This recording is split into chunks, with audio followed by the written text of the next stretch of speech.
খালেদা জিয়া যখন এত বেশি অসুস্থ হয়ে পড়েছেন, তখন তার সন্তান জনাব তারেক রহমান কেন দেশে আসছেন না এখনো, সেটা নিয়ে নানা রকম সমালোচনা চলবে এবং সেই সমালোচনার সীমা মাঝে মাঝে ইত্রামের পর্যায়ে যাবে, সেটা প্রেডিক্ট করেছিলাম এবং তাই হয়েছে। একটা কথা একটু বলে রাখা ভালো, জনাব তারেক রহমান কেন দেশে আসছেন না, এটা একটা গুরুত্বপূর্ণ রাজনৈতিক প্রশ্ন। এই প্রশ্ন নিয়ে আলোচনা বিতর্ক চলতেই পারে। আমি নিজে বহু জায়গায় বহুবার এই প্রশ্ন ফেস করেছি, আমি কি মনে করি, আমার বিশ্লেষণ কি বলে। এমনকি টিভি টক শোতে আমাকে জিজ্ঞেস করা হয়েছে আমি কি মনে করি, তার কি আসা উচিত কিনা। সো এটা খুবই ভাইটাল একটা প্রশ্ন। বাংলাদেশের মতো একটা দেশে যখন শেখ হাসিনা পালিয়ে গেছেন, তখন জনাব তারেক রহমান দীর্ঘ প্রবাস যাপনের পর বাংলাদেশে ফিরে আসবেন, দলের হাল সামনাসামনি ধরবেন, এটা একটা ভ্যালিড চাওয়া। এই চাওয়াটার নানা দিক আছে, এটা বেস্ট অপশন, কোনো সন্দেহ নাই এটা।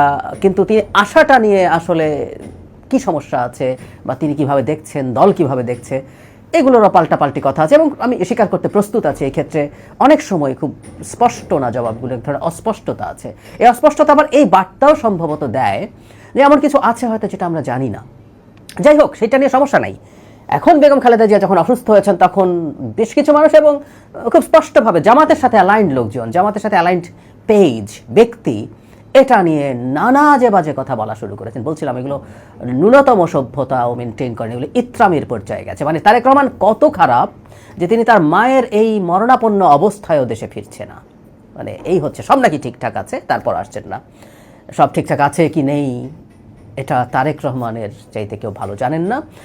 আর এই কথাটা বলে রাখা ভালো যে মায়ের চেয়ে মাসির দরদ বেশি, মানে আমরা কথ্য কথা বলি, সেটা দেখতে পাচ্ছিলাম। আমরা চাই সাবেক প্রধানমন্ত্রী বেগম খালেদা জিয়াকে আল্লাহ দীর্ঘায়ু দান করুক এবং তিনি যেন শেখ হাসিনার মৃত্যুদণ্ড তার জীবদ্দশায় দেখে যেতে পারেন। দেখেন, আমাদের সকলের প্রিয় এই মানুষটিকে যেভাবে শেখ হাসিনা কষ্ট দিয়েছে, তিনি চাইলে আপোস করে দেশের বাইরে তিনি চলে যেতে পারতেন, কিন্তু তিনি কখনোই দেশ ছেড়ে চলে যাননি, কখনোই শেখ হাসিনার সাথে আপোস করেননি, যে কারণে তাকে বলা হয় আপোষহীন নেত্রী। তিনি জাতির অভিভাবক, আমরা সকলে তাকে শ্রদ্ধা করি, সম্মান করি, আমরা তার জন্য দোয়া করি।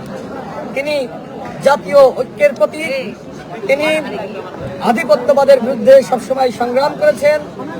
আপনারা তার বক্তব্যগুলো বিভিন্ন সময় শুনেছেন। তিনি সবসময় বলেছেন, ভারতীয় আধিপত্যবাদের কাছে আমি মাথা নত করব না, প্রয়োজনে ক্ষমতায় যাব না। আমরা এরকম নেত্রী চাই, এরকম নেতা চাই, এরকম রাজনৈতিক নেতৃত্ব চাই। শেখ হাসিনাকে শুধুমাত্র হাসিনা বা আওয়ামী লীগ এইভাবে কষ্ট দিয়েছে আমি একে মনে করি না।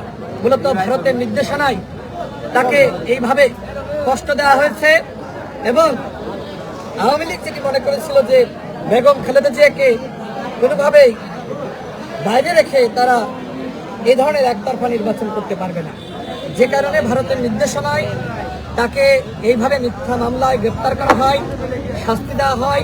দেখেন, রাখে আল্লাহ মারেকে। আজকে হাসিনা যেভাবে আনন্দ ফুর্তি করছিল, যেভাবে বলছিল শেখ মুজিবের কন্যা কখনো পালিয়ে যায় না, আজকে দেখেন সেই শেখ হাসিনা কিন্তু পালিয়ে গেছে। বেগম খালেদা জিয়া তিনি অসুস্থ হতে পারেন, কিন্তু আজকে দেখেন তিনি কিন্তু পালিয়ে যাননি। তিনি বিজয়টা আমাদের সাথে উদযাপন করেছেন। তিনি এখনো পর্যন্ত বাংলাদেশে আছেন, এটি আমাদের জন্য অত্যন্ত আনন্দের। অর্থাৎ হাসিনার সাথে বেগম খালেদা জিয়ার এটি পার্থক্য। আজকে সারা দেশের মানুষ তার জন্য দোয়া করছে, দল মত নির্বিশেষে তার জন্য দোয়া করছে, যেটি শেখ হাসিনার জন্য দোয়া করার লোক এখন আর হারিকেন খুঁজেও পাওয়া যাচ্ছে না। আজকে মাস্ক পরে স্লোগান দেয়, দেখেন নাই যে শেখ হাসিনা আসবে, বাংলাদেশ আসবে। আরে বেটা, কোথায় বাংলাদেশ আসবে? আপনারা শেখ হাসিনাকে চান কে বলেন? শেখ হাসিনাকে বাংলাদেশের মানুষ আর চায় না। শেখ হাসিনাকে দেশের মানুষ বিতাড়িত করেছে। সুতরাং আগামী নির্বাচনে আওয়ামী ফ্যাসিস্টরা, এদের দর্শকরা নির্বাচনে অংশ নিতে পারবে না, কথাই স্পষ্ট। নির্বাচন বানচালের অনেক চক্রান্ত চলছে, আমরা শুনতে পাচ্ছি। ভারতের নির্দেশনায় আওয়ামী লীগের দামি এমপিরা, আওয়ামী লীগের পদধারী নেতারা স্বতন্ত্র লীগ নামে আগামী নির্বাচনে অংশ নিতে চায়। আমরা কোনো দামি এমপি এবং স্বতন্ত্র লীগ নেতাকে নির্বাচনে অংশ নেওয়ার সুযোগ দিব না। বাংলাদেশের জনগণ সচেতন এবং সোচ্চার রয়েছে। সুতরাং যারা দামি এমপি হওয়ার খায়েশ যাদের এখনো রয়েছে, যারা জনগণকে বিভ্রান্ত করতে চান, তাদেরকে আমি হুঁশিয়ারি উচ্চারণ করছি। রাজনীতি করবে গণ অভ্যুত্থানের শক্তিরা, দেশ চালাবে গণ অভ্যুত্থানের শক্তিরা। জাতীয় সংসদে আওয়ামী লীগের পদধারী নেতা নামধারী কাউকে আমরা দেখতে চাই না। সুতরাং জনগণকে সচেতন থাকার আহ্বান জানাচ্ছি। আরো যে প্রশ্ন আপনি করলেন, দেখেন আমরা সবসময় বলেছি যে এই বন্ধন নিয়ে জনগণের সাথে সরকার তামাশা করছে। আমরা বলেছিলাম যে এই সরকারের 3টা দায়িত্ব: বিচার, সংস্কার এবং সুষ্ঠু নির্বাচন। সরকার এখনো পর্যন্ত নির্বাচনের পরিবেশের দিকে মনোযোগ দিচ্ছে না।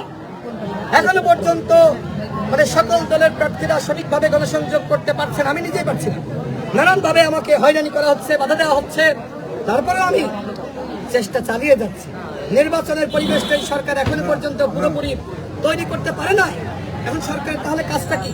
ওই বন্দর বিনিময় করা, বিদেশিদের কাছে 40 বছর 45 বছরের জন্য ওই বন্দরটা দিয়ে দেওয়া? আমরা কি এটি চেয়েছিলাম? এগুলো সরকারের কাজ ছিল না। সরকার একবারই এই কাজগুলো করেছে। দেখেন সরকারের উপদেষ্টা এবং প্রেস সচিব অনেকে বলছে যে ওই বন্দরে নাকি চাঁদাবাজি হয়, চাঁদার টাকা ভাগ নেওয়ার জন্য নেতারা এইভাবে কথা বলছে। তো আপনারা যে কমিশন বাণিজ্য করছেন না বিদেশিদের কাছে, এই বন্ধ তুলে দিয়ে তার নিশ্চয়তা কি? উপদেষ্টাদের বিরুদ্ধে দুর্নীতির খবর আমরা শুনি নাই, সরকারের বড় বড় কর্মকর্তাদের বিরুদ্ধে দুর্নীতির খবর শুনি নাই। এখনো হয়তো এগুলো তদন্ত হচ্ছে না, কিন্তু এতটুকু বলছি প্রত্যেক উপদেষ্টার সম্পদের তদন্ত হবে। আগামীতে যে সরকারি আসুক না কেন, যারা পরবর্তীতে নিয়োগ পেয়েছে বিভিন্ন জায়গায়, বিভিন্ন দপ্তরে কিংবা দুদকে বা বিভিন্ন সেক্টরে, এদের প্রত্যেকের সম্পদের তদন্ত হবে। সুতরাং কতটুকু ফেরেস্তা আপনারা, সেইটা আগামী সরকার আসলে দেখা যাবে। আমরা এর আগে মানবিক করিডোরের বিরোধিতা করেছিলাম, আমরা বিদেশিদের কাছে এই বন্দর তুলে দেওয়ার বিরোধিতা করেছিলাম। আমরা বলেছিলাম যদি আপনাদের টেকনিক্যাল সাপোর্ট লাগে, আপনারা যে কোম্পানির কাছে আপনারা এই কাজগুলো দিবেন, সেই কোম্পানিকে আপনারা অবশ্যই তাদেরকে বলবেন যে এই কাজগুলো আপনাদেরকে করতে হবে। যদি আপনারা এই কাজগুলো না করেন, যোগ্য টেকনিশিয়ান দিয়ে বন্দর পরিচালনা না করেন, আপনাদের ইজারা বাতিল করা হবে। এই কাজটা করতে পারতেন না? আজকে যোগ্যতার কথা বলেন, আজকে টেকনিশিয়ানের কথা বলেন, প্রযুক্তির কথা বলেন। আরে প্রযুক্তিকে হায়ার করা যায় না? প্রয়োজন ওই কোম্পানিকে আপনারা বাধ্য করতে, ওরা হায়ার করতো প্রযুক্তি, ওরা টেকনিশিয়ান হায়ার করতো, কিন্তু ম্যানেজমেন্টটা বাংলাদেশে হতো। এই যে বিদেশিদের কাছে আপনি বন্দরটা এত বছরের জন্য দিয়ে দিলেন, এইটা বাংলাদেশের স্বাধীনতা সার্বভৌমত্বের জন্য হুমকি। এবং এইটা আমাদের বিদেশি অন্যান্য বন্ধুরাষ্ট্র তারা ভালোভাবে নাই। আমরা তো বিভিন্ন এম্বাসিতে যাই, কূটনীতিকদের সাথে আমাদের সম্পর্ক আছে, আমরা সব জানি।